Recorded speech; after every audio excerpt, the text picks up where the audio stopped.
Welcome back to a wonderful episode of Brews and Business. I sound like I'm on News Talk Radio. Kinda. We have a very special guest in the studio today. This is Don, and I can't pronounce your last name. I keep trying to, but I mess it up just like I do. Burdick. He's with the Tulsa Irish Festival.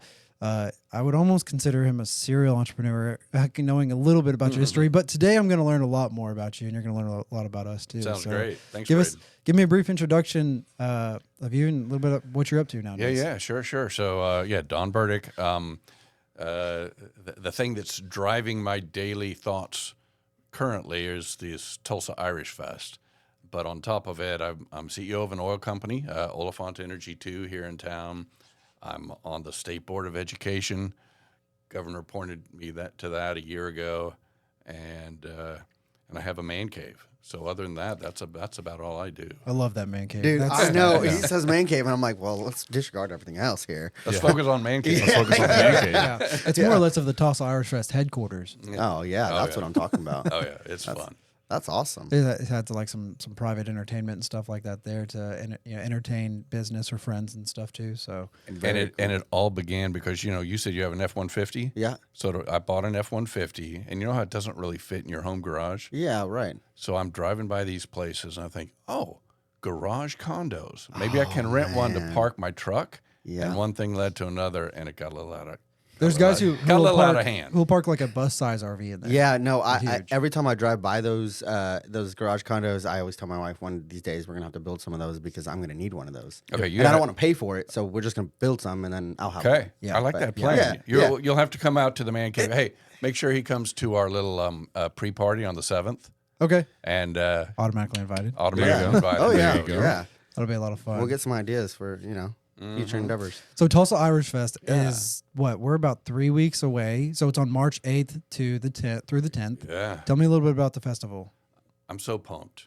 This in short, we are trying to build the best Irish festival in the world. Now, admittedly, you will do. You will. You will. Now, the best admittedly, Irish festival. who's the judge? Who knows? Your audience. But it's a mindset. They'll tell you. We were talking earlier. It is a mindset. It's in here. It's a big group of folks. We really, every component of this festival, we are in our minds thinking, what would the best Irish festival in the world have here? What would it look like? And I think everybody has bought into that vision, and I'm just overwhelmed by the dedication and the product that's coming together. And I just hope Tulsa and the region come out and come see it, because I think it's going to be freaking good. When did so this goes all the way back to 2018. Yeah. 17 is really when the idea was 17. birthed. And then 18, we were born on St. Patrick's Day, 2018. And this is our 4th year to do it. And it was at the Gathering Place originally, and it Actually, was Guthrie free, Green, right? Guthrie Green. Yeah, Guthrie Green. That's right. Guthrie Green. Okay. They require, you can't sell tickets if you do something at the Guthrie Green. God bless them, but you have to have it funded by donors, which I did in the first 3 years. But to get big and to get really high quality, you can't just have it free. Right. And so that's why it's a ticketed event now, but we've really upped the quality, we've upped the value. I mean, it's still $15 and you get in for the whole day. Wow. Come on, that's so pretty good. You can't go to Starbucks with your friend and come out for $15. One of the coolest things I think that the festival offers that a lot of other events or activities in Tulsa don't, at least at this scale, is that I can bring a car full of kids. Me and my wife can go, and all of our kids can come with us. The kids are free. Yeah. It's a kid-friendly event. It's not a if you've been to Oktoberfest, I love Oktoberfest. I love the vibes and everything there. So I'm not talking against it or anything, but of course, it's just a different vibe of what Tulsa Irish Fest is supposed to be. It's more family friendly. There's a worship service, both Protestant and Catholic on Sunday mornings. That's cool. There's like a whole kid zone of stuff. There's face painter, I think. And there's like a bunch of different vendors. The food is some local vendors that are doing Irish style food fusion, which is really cool. What is it? Was it meat pies? Yeah, we've got meat pies, fish and chips, and as you said, some of the area restaurants and chefs that really are kind of creative. We said we'd love for you to be a part of Irish Fest, and you can sell maybe your pizza or whatever it might be, but You got to do it Irish style. Here's what, no, you can even have your regulars, but create something. Create Irish pizza. Well, what's that? I said, you're the chef, figure it out. So we're going to have some Irish tacos. I don't know. Honestly, we've got so many things. I don't even know what's going to be unveiled there, but I can see as we grow year after year and get more and more of our local chefs involved, that people come, maybe we'll have a contest. Who's created the most unique Irish fusion, Irish and Asian, Irish and, there's the new restaurant Freya that's Norse, Nordic. What's an Irish Nordic combo? I mean, come on. Vikings Irish, and the Nordic. Irish. We can do something. So That's pretty anyway, cool. yeah, we're going to have fun with food as well. So what's your favorite food from the past years that you had? Because when I go this year, Yes. this will be my first year, and I'm big on the food. I mean, that's part Yeah. that's part of the experience, right? What's your favorite over the course of the years? Yeah. So there's some go-tos. We've had Jay Farley's is a Irish pub up in Claremore, and they have been a part of our festival for now coming on the third year, and they have an amazing menu of great stuff. They had something bangers and a chicken and cabbage thing that honestly Ooh, that sounds good. Well, so it's funny. I'm glad you say that because to me, I'm like, chicken and cabbage, I don't know if I want that. And I could I'm tear like, that up. I'm not sure. And they say, you really ought to try it. So finally, okay, bring it. Oh my gosh. Yeah. It was wonderful. I mean, it's to die for. It really is. But then we have Highland Farms. These guys are up in Kansas, but they make the most amazing meat pies. For the first year, Elliot Nelson and the McNelly's group is a part of our festival, so they're going to be bringing some That's food, cool. and it's so wonderful. I mean, Elliot and I were sitting down together, and we were talking about him coming on board this year, and he said, "Why haven't we done this before?" I said, I don't know. Yeah. It's kind of a miss, but we're fixing that now, so we're very excited to have his partnership and support. So yeah, there's going to be some That's awesome. food to die for. It's a perfect combination for McNelly's to be involved on this. Yeah, it really is. You know? It really is. They're great. They're sponsoring one of our snug tents, which is kind of the little intimate, private VIP things, and they've kind of got the nameplate over the whole tent there, which is very supportive for us. And Is then that- also a is that couple what of I've food got? techs. Yeah, you've got a snug. Yeah. That's cool. You might be in pretty the cool. McNelly snug. Yeah. Now that I think Yeah, of it. that'd be cool. Yeah. Very cool. So before we got started, we were talking about how putting together the festival is like building a company, It and is. how there's, approximately 20 committee members. I look at our agenda, and there's like an A to P, like A to M, whatever Yeah. list of people on there. What's that like? Like, okay, so again, you go from the free festival stuff, Right. where you probably have. Was Millen still involved in too? No, this is Millen's first involvement. So in the Okay. past, I had a committee of about 10 or 15. Okay, so have you had to double that? Yeah, it's a lot of amazing people help get this thing off the ground in the first. But let's talk about the journey for 2024. And Millen, who I'd seen in the private sector working on some other event type events, I noticed how competent she was. And as I was contemplating taking Irish Fest from a free event and a small local thing to a world class, I thought I need somebody who's an executive director who can execute. We've kidded. Millen and I have been together. If you haven't met her yet, but she's so solid. She so just executes well. Sharp. You know, Sounds like the always integrator under we all need. Yeah, always under control and always and also unafraid to voice her opinion, which is important to me. She will say, "Don, I don't think that's a good idea," and she's not afraid to speak her mind, which is important. Speaking on the other half of that, she's willing to accept direction. She's willing Exactly. to know, I don't know this. She's what just do you an want to do? adult. How do we do this? yeah, Yeah. she's an adult in the room who actually is very competent. And so we joke that for this festival, and so early on, back in 22, is when I courted Millen to be a part of this experience. And I now say she's the meat and potatoes of Tulsa Irish Fest, and I'm the champagne. I'm sort of bubbly and pop and float in the air and go, woohoo, let's go. And she She's says, you're the nice visionary. idea, Don. Here's how we're going to get that done. Yeah. So yeah, she's been great. So you're the visionary. and she's the what are those two titles in Traction? It's visionary and integrator. She's the integrator role, and you're the visionary, and you're up top. The integrator's right below, and then you have the rest of the team. You know, and I would put integrator and visionary side by side. I mean, you know, if you don't have the integrator who is able to say, okay, I see what your vision is, and I know how to execute it. That's not that is as important as any visionary, because you can have lots of people with great ideas who get nowhere side by side. That's the way. And I have some visionary characteristics, but I think I'm more of a integrator than I am visionary. Okay. I'll have conversations. I'm like, okay, that's cool.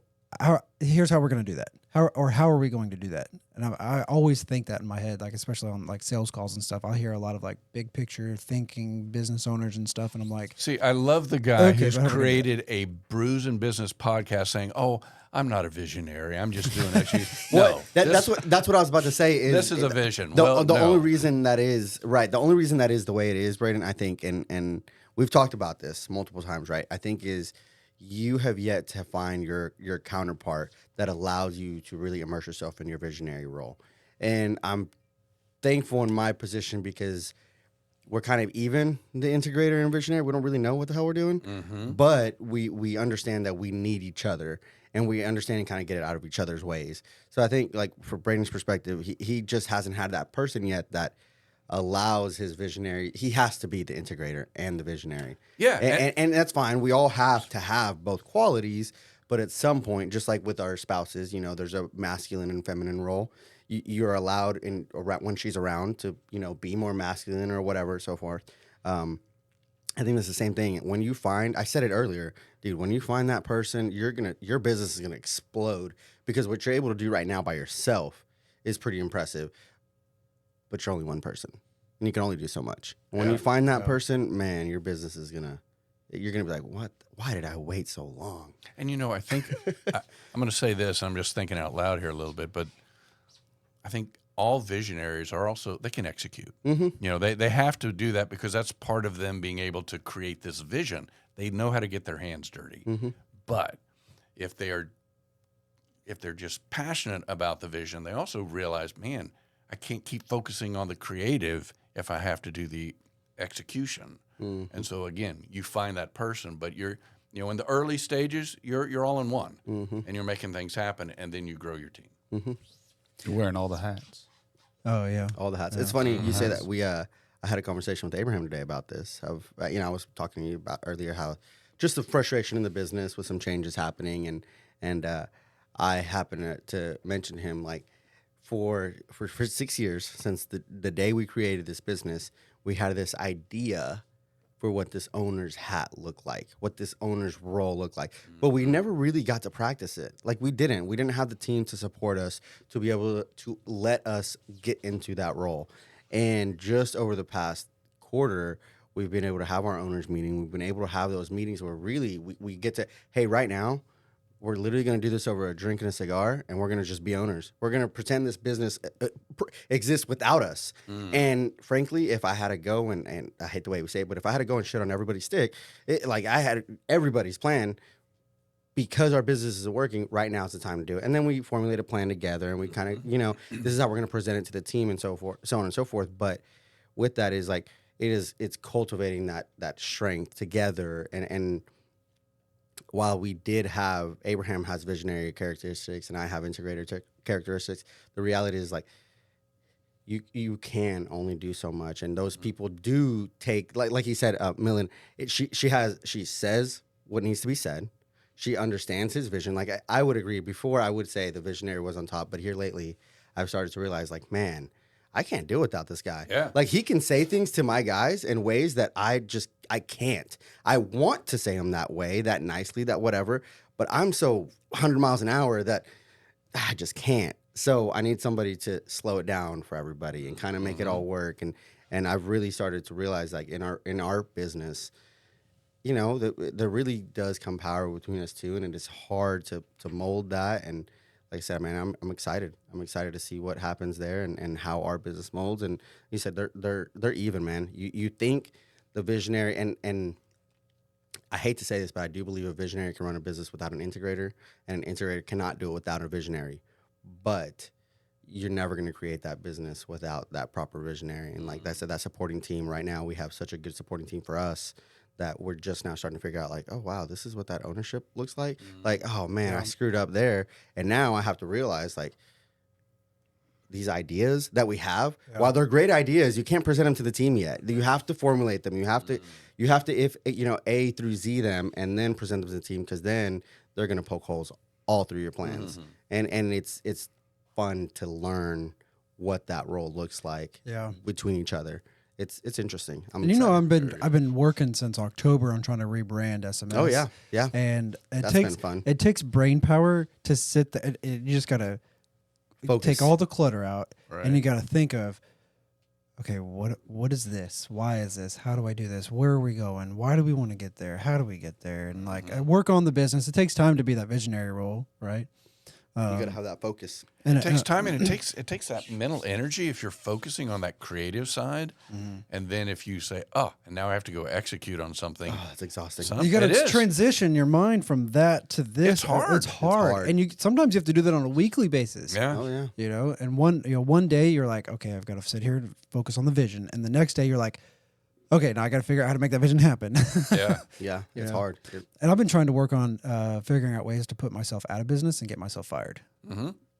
Yeah. And from a particular the business viewpoint, runs without you. Yeah, I'm trying to figure out how to get me out and trying to make sure that the business can figure out where the weak points are and trying to improve those. So Don, from kind of the conversation, you've done this a couple times, I have. right? Yeah. And you hear kind of some of these things that Brandon and I are talking about, and what I'm sure there was a time in your business, and probably every business, let's be real, where it came a time where you're like, okay, it's time to really dive into that role. Because I always tell everybody that I'll never start a business the way I started the first business, which was blood, sweat, and tears. Right. like the next ones, I promise you, we'll have money behind them and teams, and more process. But the reality is when I think about it, it's like, no. Every business, while they might have a little bit more backing, you're still going to start off the same. You still got to build your systems. You still got to build your people, and so on and so forth. What is it? Was there a moment in each of those businesses where you're like, okay, I've made it past that level. It's time to really dive into what that next role is. Because he makes a really good point that I feel like a lot of business owners, one, don't understand the concept of, but two, don't make time to understand the concept of, right? Which is being an owner versus just working on the business versus in the business, and really focusing on what that means long term. Like, is there a time in your businesses where you felt each time maybe you hit a certain milestone, or maybe differently, where you're like, in this particular business, I felt like, okay, that's when I finally learned this is how I run this business, or this is how I grow my businesses. Or for instance, for me right now, I'm finally realizing, like, that's what an integrator does. Okay. That's how an integrator works with me. And maybe he doesn't make me all happy and butterflies all the time. Maybe it's his job to keep me grounded a little bit. Right. But you bring massive value to my team. You know, what is that? What did that look like for you? Or let's see. How do I? If you want to sit and think on that, I can introduce the brew of the podcast. Do it. Yeah. So you sit and think on that response. The brew of the podcast is brought to you by McHenry.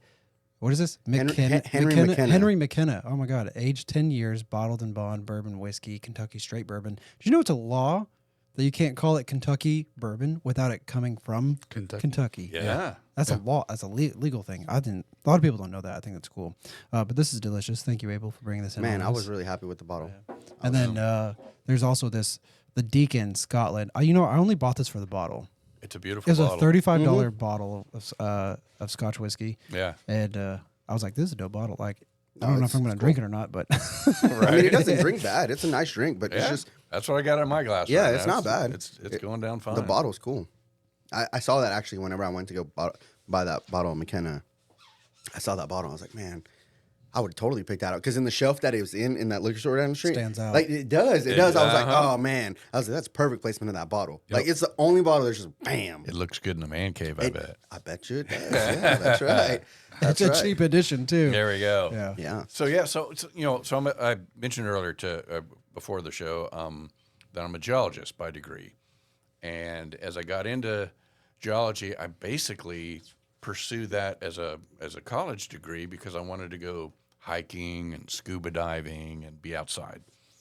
And then you get a job and you sit behind a desk like so many, right? That's why. But so I got into the profession, and in my early stage of a career, I just wanted to be good at what a geologist does. So I tried to be technically excellent. I wasn't trying to be a leader. I wasn't one of these guys that said, "Oh, you hired me, and in 2 years I'm going to be CEO." I wasn't a prick like that or whatever. And I just wanted to be a good geologist. And then over time, you begin to sort of, just sort of thinking about your question and the story, the real story that I went through is, we all have had bosses in our day, and you have bosses that do well and you admire and maybe have a weak spot here and there like all humans do. And then some bosses that you're like, oh my gosh, the guy or girl is just not good. I don't want to work for this person. Mm-hmm. We've all had those. Don't want to work for this person. Yes, because that's human. Mm-hmm. And so as you kind of, in my case, kind of going through, I'd say the first 2/3 of my career as a employee, a guy doing his job for a boss, wherever it might be.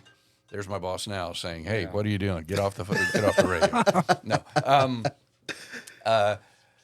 It came a point where I thought, I think I'm ready. I think I'm ready to grab the reins and be, a leader, but I'm not ready to be like the top leader.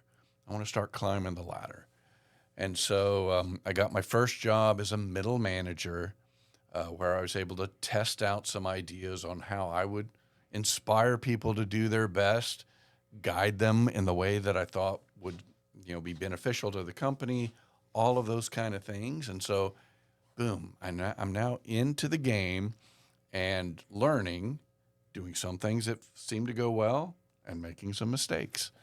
And then I continued in sort of these middle management roles with a few different opportunities, and finally got to the point with a group of guys where I said, we were all saying, maybe it's time we start a company. And in the oil and gas world, there was, you've probably heard of the horizontal drilling and fracking and all that.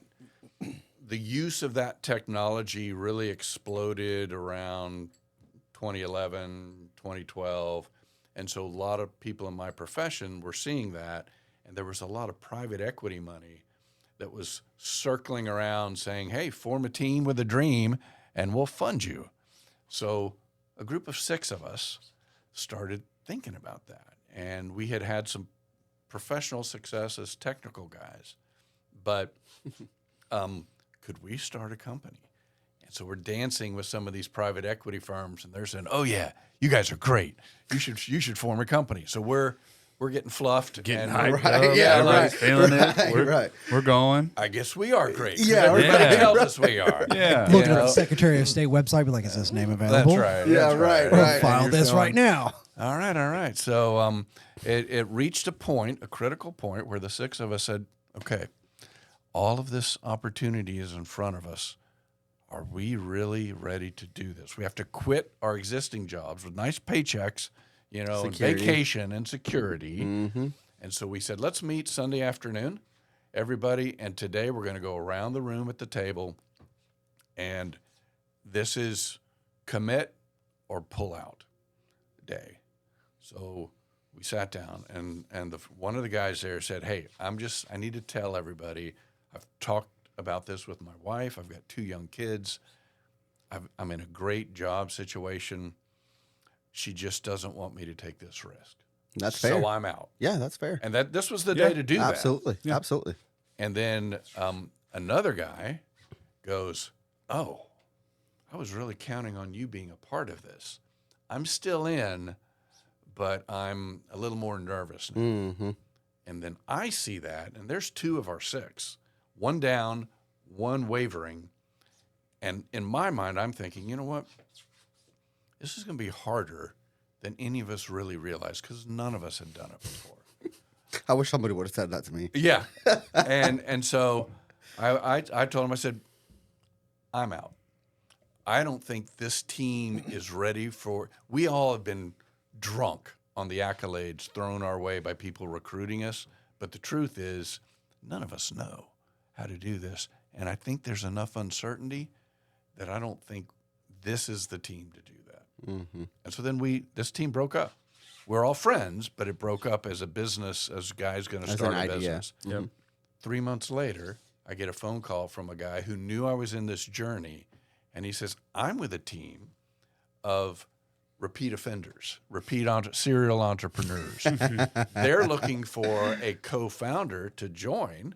Would you be interested? So I talked to these guys, and the offer was made, and I thought, okay, I now can partner with someone who has done it. I'm a little bit junior to the top of the ticket, but I said, I'll join you under these conditions. A, I'm in the room when all of the important decisions are made, even if it's to the point of who do we hire to take out the trash. I want to be in the room because I want to learn. I'll confess.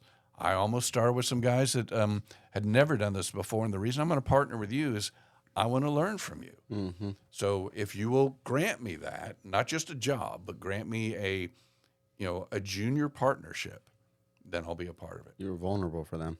And so to them, and this is I love the guy's response to me when I sought this. He said, "Okay, we'll make that agreement. Here's what I want you to do. I want you to build the geologic team that's a part of this oil company. So you need to go out, recruit, hire, whatever, and get us into the right place. That's going to be on you. And if you fail, if we don't get into the right things, I'm not going to fire your team first. I'm going to fire you first." I went, that's ownership. Mm-hmm. I like that challenge. I accept. And so we began that journey. It's a story in and of itself, but let me just say, how do I summarize it and make myself look like a rock star? I love the honesty. Yeah. We took $155 million from a private equity firm, and in 3.5 years, we sold the business for $863 million. Wow. We did okay. Yeah. So now you joined the right team. So. Yeah. Yeah. So now I'm thinking, okay, I think I see how this works. And so we sold, and then my partners in that company said, "Hey, do you want to stay with us for another round?" And I said, "What?" I said, you know what I said at the beginning. I said, if I don't start my own entity now after this great success, I never will. So I love you guys. This has been a heck of a ride. Let's see. So what year was it? Man, that's a good story. I started in 13. So what am I? Was I 53? You're not that old. There's no way. Yeah. So, I'm about as gray as you are. Yeah. So I'm I'm just a couple years away. I was 53 when I started it, and we sold when I was 57. Is that right? So that short of years? You're talking less than 5 years. Is that what I'm talking? Is that how old I am? You're nearly was I 40? 6x the company, and Yeah, in 3.5 years. that's nuts. It's so nuts. What was it's nuts. So what did the company do? We started with nothing. We had no assets. We had an investor group that would fund, and I built a team. We found an area out in some people will know this, the Permian Basin. Mm-hmm. You may have heard of that. A subset of that is an area called the Delaware Basin, had not yet been completely recognized as the go-to place in the world. And we found, I built a team of superior scientists who identified a core area, and we went in and we leased undrilled acreage, and then we started drilling wells. We drilled 23, I believe it was, horizontal oil and gas wells in the Wolf Camp. For anybody that knows oil and gas, we drilled in the Wolf Camp, proved up acreage that was, before we did it, was considered okay but not great. And then we sold to two companies, one of them being WPX here in town, and then another company that was based in Houston. We split our assets into two packages, and that's how we did it. Wow. That's awesome. Wow. And you were how old again? Was I? Okay, so I was born in 1960. But- I started but could this we in say- 2013. 50 plus. So could you say 50s? 50s. So in your 50s you did this. Yeah. What'd you do in your 40s?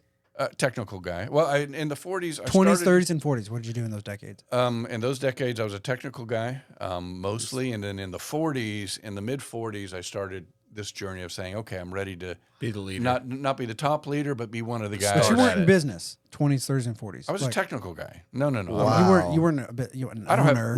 No. Ownership. I don't have no an MBA. LLC. No MBA. No Did MBA. you go to college I took one accounting class. and then stop? He was a 9-to-5er.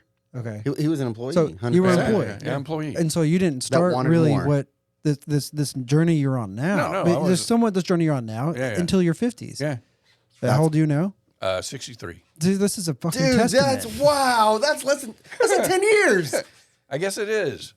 Is it 10 years? Holy cow. I think it is. Yeah. You know what I get pissed That's about is like I'm awesome. tired of I'm tired of waiting. Like I'm hungry. No, I love you know, young and guys a lot that of are people ready are to conquer. too. But then again, like It's like just we proof, don't man. we Sometimes the time is right.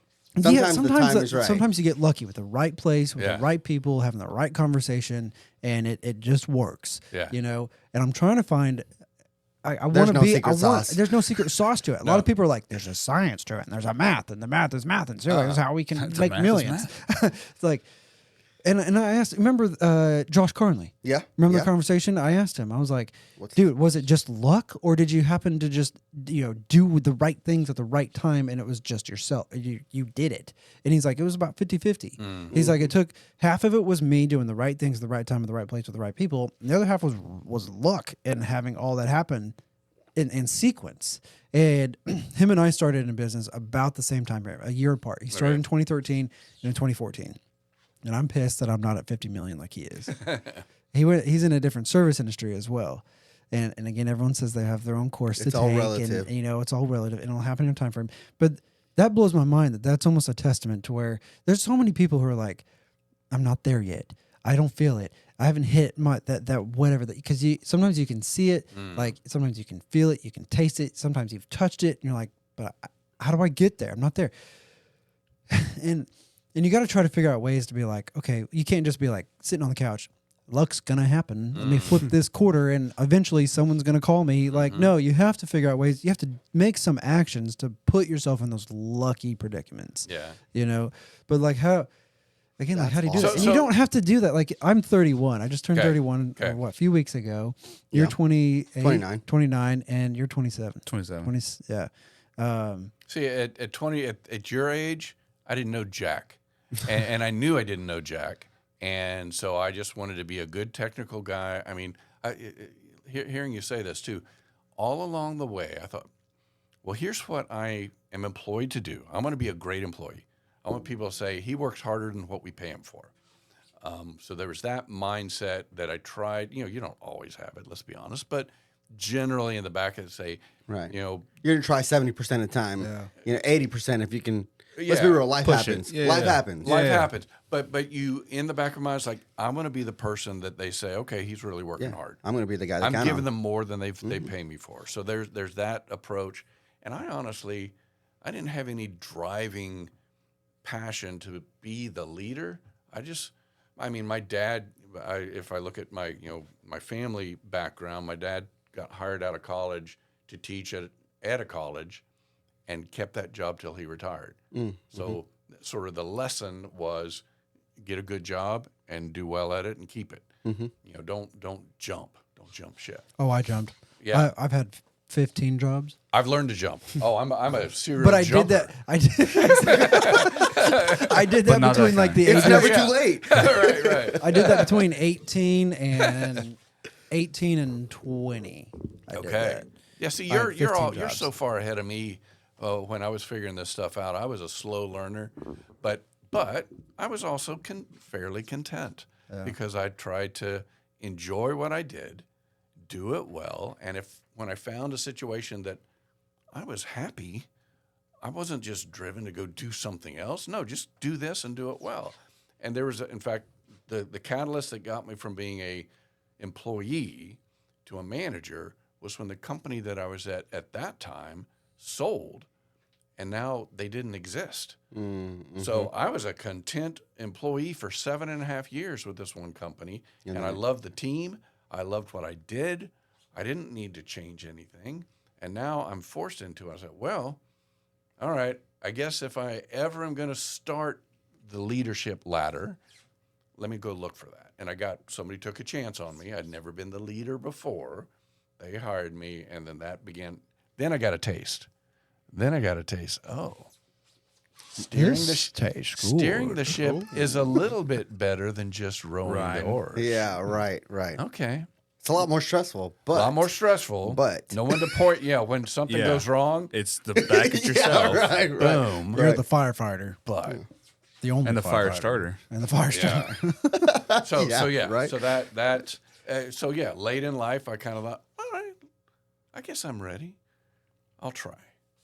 And I busted my toe a few times, no question. Right. It's such a testament, though, because I mean, with as hungry as all three of us are here, I love it. And again, like we're failing forward, and Chance took a big risk in business just recently, last few years. Yeah, we haven't heard your story, Chance. Lost What's his going ass on here? I've lost my ass. He's lost his ass. Like we've all talked about some of the dirt that we've been in, and we keep. For some reason, we keep showing up. We keep showing up. The sun keeps rising, so the eyes keep awakening. Persistence is an underappreciated skill. I'll say real quick before if you talk about some of your history on that. Yeah. Loyalty is almost one of those things to where I've thought about adding that to our core values, and we can have up to 7, which I think is a little excessive, but loyalty is a whole nother level of commitment because it doesn't matter if it's good, bad, or ugly. You're still there.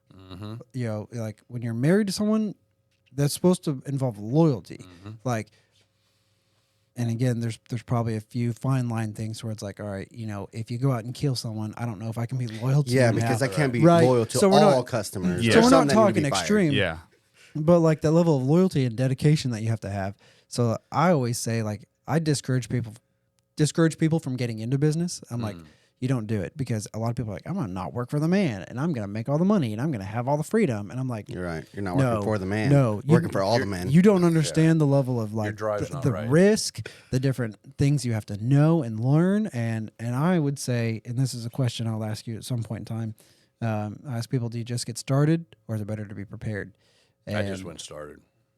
What would you recommend? Do it. Just do it. Because I don't think there's anything you can do to completely... That's what we all say. That's what he says. And you're the only one that doesn't. Every now and again, he'll get one on his side. Yeah. I think look, and people are different. People are different, for sure. You dive in. What you have to do is kind of dive in with a I will not quit attitude and I will solve the problem. Right. I don't know what the problem is and I don't know what problem I'm going to face, but there'll be a bigger one down there. So you know what you did is I don't think you just got started. From what the story you told me, you had a team with you of some support and some people who were ahead of you. You were much more prepared than me. When I started, I didn't have anybody. I didn't have jack shit, and I did. I dove in, and it took me 10 years to figure out what I'm doing now, and I'm still figuring out. Well, whatever. But I still don't have I have my team members, but I don't have somebody that's ran $100 million agency. Right. You know what I mean? And Abel doesn't have business partners or someone funding him that has bought Josh and sold is the closest I got to 10 $20 million landscaping companies across the US. Right. There's none of that. And so if I'm not mistaken, you did have a little bit more support when you started in like that when I finally got into I partnered, and that's what I recognized. As I was tempted, and we were almost seduced with 6 guys who had not done it to say, "Ooh, they love us." But I guess as I look back, and I'm going to do this live here with you now. As I look back, maybe a trait or a skill set that is valuable is as much as possible self-awareness of saying, "Man, maybe not. I know this is going to be hard. I don't even know what I'm about to do. And I know it's going to be hard because I look around. A lot of people start business and they fail. And I've never started one. So if my team, my 6-man team that's trying this, if we're all already nervous and we haven't done a thing yet, we're probably not right. And so that awareness, that vibe that I felt then is why I said, I'm out. One of the guys who's a good friend still, he was mad at me for like, why'd you quit? We could have done it ourselves. I said, yeah, maybe we could, but I don't feel like we were right. I love that. I love that. I love that. We were just talking Would about. you have started off if you didn't have the support? Would you have done it by yourself? No, I think I would not. I think he would have found a different I didn't know team. what the hell I was doing. You wouldn't have just Pardon jumped my in and French. figured it out? Not completely alone because it was too big. I knew it was too big for me to do alone. See, that's literally what I'm getting here. So, I told you kind of what's going on in my company right now, and the emotional awareness, self-awareness is so low for our company, where our average age in our company is really like 25, 30. I mean, like it's pretty young company. Bunch of kids. Right, we're a bunch of kids. Everything's basically. new, Yeah. and we're Right. going to be great. Right, yeah, that's right. We're gonna be the best in Tulsa. I Plain don't and simple. want to forget about Chance. either. But yeah, I don't either. Sorry, Chance. You're fine. But what I recognize here is he said something that I wish I would have had the self-awareness 6 years ago when I started the business. And it took my brother-in-law one day when I called him just at my wit's end to tell me it was my fault for me to finally get it. And what I'm talking about is you had the self-awareness to step out before you got into a bad situation. I didn't. I saw an opportunity to start a business with someone who knew the industry. I knew business. He actually knew the industry. And I was like, hey, my brother, like, dude, we're good. But I got seduced, right? I didn't pay attention to the history. I didn't pay attention to who I was getting into business with. I didn't pay attention. I just thought he's my brother. He's going to be there for me, so on and so forth. And I jumped in. And I do believe it would have been easier had I waited and found a better partner. Mm-hmm. But I do feel like I picked a good partner. Like my brother, we've been through everything together. We continue to build this company. Every time we get together, it's like, hey man, I love you. This business sucks because we have to put our family relationship to the side to put the business first. And sometimes that sucks. But It's the other woman. But we're getting very Yes. Oh, yes, exactly. We're getting very comfortable with what this looks like, and that's great. We're 6 years in, and I wouldn't do it with anybody else. But I wish I would have had the self-awareness to walk away. Because now my whole family relationship with my entire family hangs in the balance of this business. And that's tough. Like, that's tough. And no matter what you do or what you do, like, that's always going to be tough. You're never going to please everybody. You're always going to piss people. Like, and it's family now. You got to meet these people with birthdays, Thanksgiving, so on and so forth. So it's hard. And I wish I would. And now I think this, and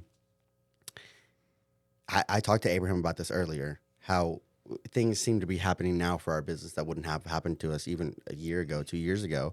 And it's like, but we've been working on these things for 6 years. Since the day we opened our doors, we've been working on these things. And while maybe he didn't start his business with the first group of people, I feel in his mind, he would have found the right group if it wasn't the second group. He would have kept looking because he had this idea that was already kind of like, pestering, kind of like happened to us, right? But he had the self-awareness to say, this isn't the right team, and I'm not willing to go through this struggle with this team. I wish I would have had that self-awareness to be like, you know what? And because I would have said, I'm not willing to go through this because I don't want to put my family in jeopardy. It's so funny, too. So 1 week after I committed to join the team that I ultimately joined and did the deal that I described, a buddy who I'd worked with before called me and said, hey, I'm starting a company. Would you be a part of this? And there were 3 other people on that team that I knew. And had he called me 10 days earlier, I would have been with him. Mm-hmm. Their company didn't do as well. And my role would have been very different because it was going to be a partner with a former boss. So I already had that relationship of superior subordinate. That in this new entity, they were new people. There was no backstory to sort of overprint on the relationship. Oh yeah. And I think as it turned out, that was beneficial. That was sort of the luck side because I know I'm just sitting here again thinking it with you guys because of the previous relationship. Oh, you're a known versus the unknown. So I would have gone with the known and still under the premise that I was going to learn, but I got lucky. I went with people that I didn't really know other than one guy who was going to be kind of a peer. and it all turned out. Chance. Yes. Don was asking you about your history. Yeah. That'd probably go back to, I'd probably say 2020, probably about the earliest start of what Threaded would be. Okay. So Threaded was an online apparel company, and our mission was to be St. Jude's #1 donor.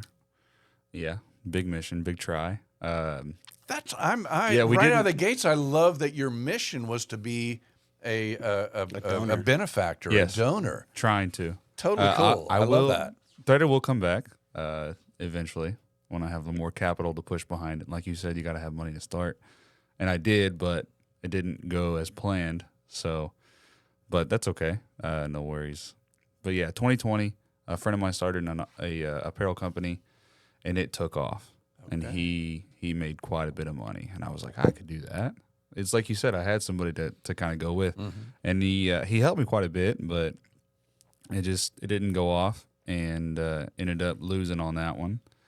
But, it'll come back around. Yeah. And that was, we had our giveaway in 2022, wasn't it? 3. It was last January. Yeah, last January. It was last January. Yeah, that was actual giveaway. It started in 22. Giveaway in Audi A3. A7. A7 supercharged? Yeah. Nice. Supercharged So Audi built a A7. car to help. Yeah. Yeah, it looks really nice. And the threaded brand, I loved it. I thought it was great. Like the clothing items and everything, all the items he had was great. And it was threaded to and the word threaded kind of gave you vibes of car guy vibes. Car guy right? vibes. Apparel, like threads. Durable. Like apparel threads. Yeah, it's durable. I'm picking up on a durable. Yeah. Which, I mean, it is, because it's still there. I mean, I still have the LLC. It still goes, but didn't make enough the first go around to pay for a second giveaway option. Okay. So it's just going to have to be on the back burner for a little while. All right. So we've got about 15 minutes left. 10, 15 minutes. Okay. So I was just No, you're good. 2-minute warning. Yeah. I wanna point out something with Chance that I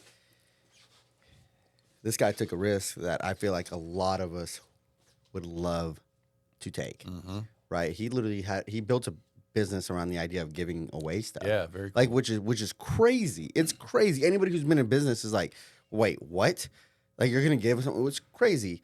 But the other day, I asked Chance to help one of my customers move some stuff and whatnot, and we started perspective, and we kind of as business owners do, you just throw away round numbers. It's all relevant to whatever relative to your business and so on and so forth. And he's like, "Well, I lost X amount on that business," and I was like, "Yeah, but you know what? Nowadays, you could have been in debt $80,000 for a college degree that meant nothing." And instead, you gave away a car that you don't have any debt over right now. Like, you played your cards right. You did. And then, yes, you lost your money. But you learned way more in starting and being associated with business owners like we are now than you would have ever learned in college. And I say that because that's one of the things I admire most about Chance. Like, he literally went through this, and I see it from a different perspective. I didn't have to go through it, frankly, thankful for that. But the reality is like, as friends, like you mentioned the 6 people you went into business with. Right. Chance is surrounded by people that don't tell him he's an idiot for trying to give away a car. Mm-hmm. No, we're like, no, dude, that was awesome. Like, it didn't work, and that's okay. Mm-hmm. Like, that's okay. Yeah. But what did you learn? What did you, like, how is this going to go to the next step? And like you said, it'll come back. And it will. I've known Chance for now, we've talked about this, like 15, 20 years. Yeah. He will come back. But it comes down to, had you been in the wrong business and it would have failed, you would have got maybe a sour taste in your mouth and maybe like, I'm out. Mm-hmm. But you waited, got in the right business with the right people, and maybe it didn't go sour. But if it would have gone sour, those people probably still, because they had failed before, probably would have left a sense of hunger in your mouth versus like, you know what, I'm going to go find me a secure job again. No, even if it would have gone south, those people would have been like, we failed before. Let's do it again, guys. Yep. Well, and you guys know this too. Once you get into the entrepreneur game, that you're it's- building a Yeah, business. it's game over. It That's the only is. game It's you're game ever in. over. You're not gonna go work for. You never go back. You don't. You don't. You're always You're innovating unhireable, now. is what I've heard. Yeah, unemployable. And embrace it. Unemployable. Embrace it. You know. Yeah. So yeah, exactly. I will create the job. I'm not going to get hired. For And it. I you know- had just recently in the last 2 weeks, I had another friend / client who is now bankrupt. Oh man. Sold their house, racked up all personal and business credit card debt. They owe over $900,000 in loan debt, and this is their last month. They had their last stretch since I think September, October. It just didn't work. Yeah, that happens, And, man. and it sucks because you can see that, like, he'll tear up about it. Like, he's passionate. He loves what he does. And who knows why? Like, really, there's a number of factors. Did the market not want to buy? Is there not enough people in the market to do this? I also knew another business that did this. It was an owner of a small business that also ran a huge corporation here in Tulsa. And that one went out of business because I don't think the market was ready for it. I think that was why he went out. But there's so many reasons why these guys, these businesses can come in with these great ideas, sometimes great products, sometimes they really give a shit and they have a great passion. But That's why you need an integrator to tell you slow the F down. And sometimes, and I've also Nice known, idea, but Yeah, exactly. there was a dispensary here in Tulsa that was legit. They were huge. They did all this stuff. But in the partnership, one of the owners mismanaged finances and ruined vendor relations, which didn't allow them to get the products they needed to stay in business. And so one of them got ejected. The other one started the business. He was the funder. He brought about $2 million to the table to start it, and he lost his life savings, and they went out of business in 8 months. It was only 8 months. But again, like, you misappropriate finances. You can't be good with finance management. Like, you can't run a there's some business if fatal you're not flaws good in that you it. can't overcome. And then Right. you can't ruin relationships with your suppliers or your vendors, or your subcontractors or your employees, And I think they were not ready to go into business. They were a there's- bad partnership to start with. There's something that's kind of, I think, a common theme, and you kind of talked about it a little bit with your brother, and I sort of was saying it in terms of the self-awareness there, and I might echo this point. You got to know yourself well. When you look in that mirror, you can't lie to yourself. So what are your strengths? It's okay. Embrace those strengths. Be proud of them. Amplify them. What are those weaknesses? Don't sugarcoat them. Don't lie to yourself. Well, I can do it. I mean, and it's hard. We all struggle sometimes to really know thyself. But I think that's important. The better you are at that, the better you are at sort of the decisions you will make. Then the next big thing is know those people you're going to partner with. And You're getting in bed with them. You're essentially married without sleeping with them. yeah, this is know? a partnership That's it. that's deep, and you've so I think in terms of the business I'm in now, I have no doubt that the character of every person in that business is exemplary. I trust them. Are they maybe going to make a bad technical decision? Sure. We're all But human. are If they I gonna trust you with my cheat? money, would I trust you with my wife? Yeah. And I'll cycle all the way back to this Irish Fest committee. I look around that team that's 25 people, mostly volunteering, or if they're getting paid less than they're worth. They're basically volunteering. They're donating a lot of time. Thank you, Braden, to help build this. But are they men and women of high character? They are. And that's how I know I've sort of, if you want to just grab one little thing and say, make sure in your partnerships you partner with men and women of good character, and then Of similar core values, which goes all the way to Yeah. the people that you're hiring and partnering with, and all that you'll stuff still too. win and lose, but you won't lose because somebody was dishonest, because that won't be a part of your team that you built or joined with. I love that. Yeah. All right. Okay. Well, give me a shout out about Tulsa Irish Festival and After Dark, and kind of give me a roundup of what can I I'm expect so in a excited. few weeks. This is my business now, really, and I will not make a single dime on it. That's not. I am a total volunteer. Right off. Serial entrepreneur. No, this is a vision to do something world-class fun. So we've got bands coming in three from Ireland. We got a band from Scotland that had the #1 selling album in the UK this summer. I mean, these guys are legit. Cool. Yeah. We have two wonderful singer-songwriter musicians out of Nova Scotia. They're sisters. They are just so much fun, Cassie and Maggie. I've got a band that's comprised of people from Ireland, Canada, and the U.S. that has been working with the Choctaw tribe to celebrate this historic relationship of the tribe with Ireland. They're going to perform. Cool. I have a Celtic band from France. We are flying in from France to play in Tulsa. They are earthy, raw, beautiful musicians. I saw them in Kansas City. The first time I heard these guys, I was like, a French band at an Irish fest? That's just stupid. And so I didn't even go see them the first night. And the second night, they played 3 nights. The second night, all right, I'm here. I'll scout them out. Oh, these guys are awesome. Third night, total fanboy. I am at the front of the stage. They're singing, and I'm going, yeah. He's up there taking his shirt off and like, throw me your hat. No, totally. This band's called Doolin. They're fantastic.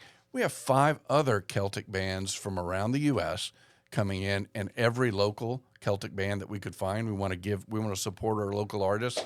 We're putting them on stage. Oh, nice. We have animals. We have goats. We have Highland cows. The long-haired cows that everybody thinks are so cute.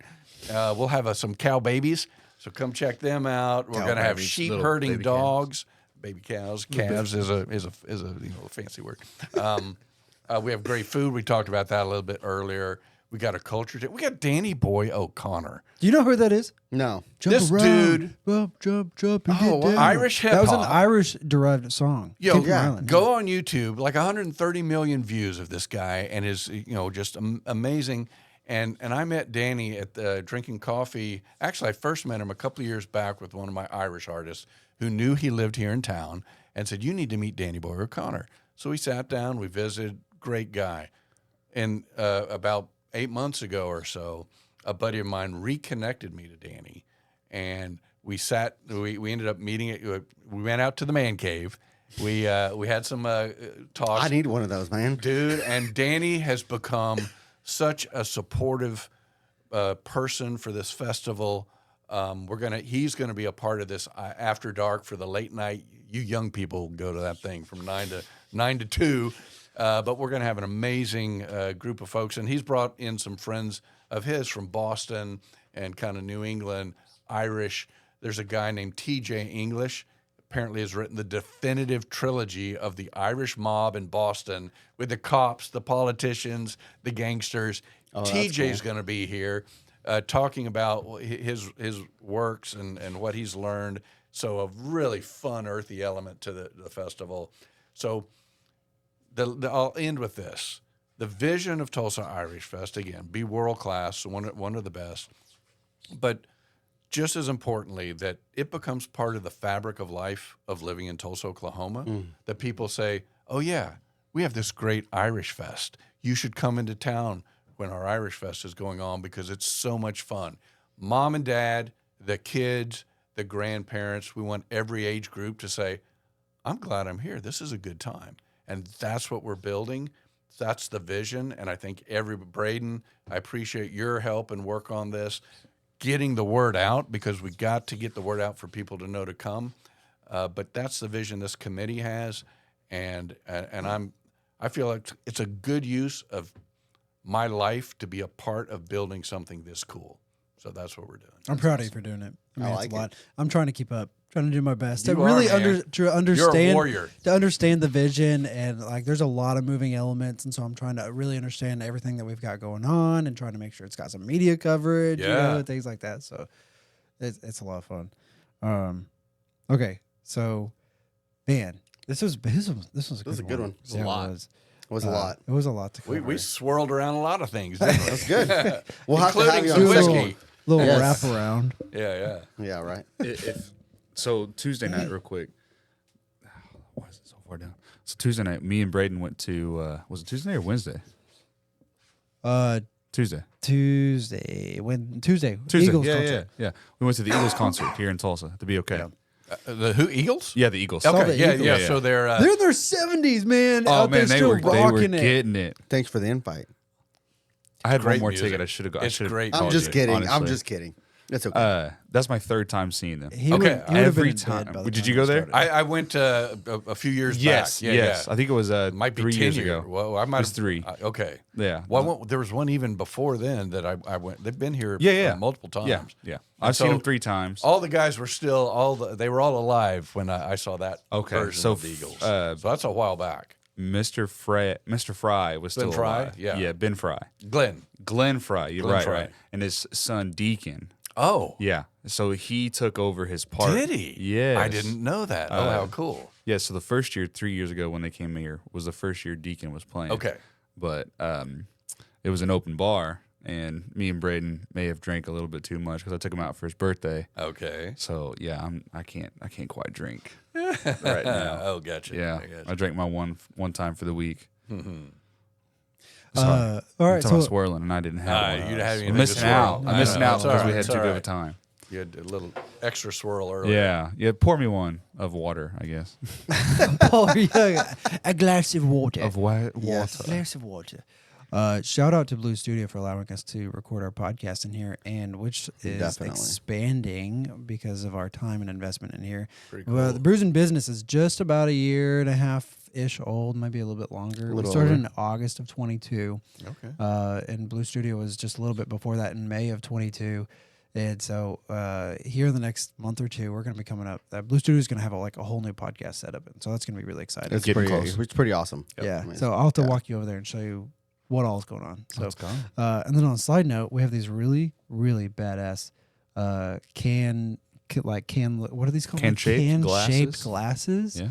Official Brews and Business wear. It's a glass can. It's a glass can, yes. And then we have some of these other beer pint glasses too, with a really cheesy saying. This also matches the T-shirts we have on sale. Yes. You can find these at brewsinbiz.com. You can also find us on all social media networks, Brews in Biz. That's the letter N, Brews in Biz. Brewsinbiz.com, social media networks. Get in touch with us. Let us know what you guys want to listen to, who we should interview next, who should be on the show next. I think on the next episode we have a chiropractor out of California, Yep. and then I believe we have Anderson CPAs in a couple weeks as well. So tax season is here, so Yep. that'll be a great conversation to have. And I know that that's an area where a lot of us have no freaking clue how to run that stuff, and nor do we need to because we'll let them do it. Amen. This is why you're a That's one of those CPA, things and you I'm do not. not want to manage by yourself. So make sure you find someone good that you can trust to manage your books and accounting, all that. So those will be some good, interesting conversations. Support the Brews and Business podcast. And the best way to do that is like, comment, share, engage with us. And again, let us know who you want to hear next. Purchase some products. We have a lot of really cool stuff on our website. So, Don, thanks, man, for Thank joining you. us. Oh, my This is pleasure. great. Thanks, guys. Okay. Great to visit. Oh gosh. Tulsa. Sorry. Oh, it's finger time. Finger time. Tulsa Irish Festival. Don't forget, it's March 8th through the 10th. Use coupon code TIFSMS 2024 for 15% off your ticket Sweet. on the festival. Nice. Abel, Yeah. what do you got? I just want to make sure we have this guy on a second time. Yes. That's all. For sure. Okay, yeah, we have I a lot like to him. talk about. I like Don. He needs to be on here another time. We'll bring you in. that's on all. Thank you. Season It's 6. nice to be liked, I think. Thank you very After much. the festival. I like you too. You ain't Yes, so after bad. the festival. Yeah, that's right. That's right. See you guys next time. All right. Thank you. Thank you. Bye-bye.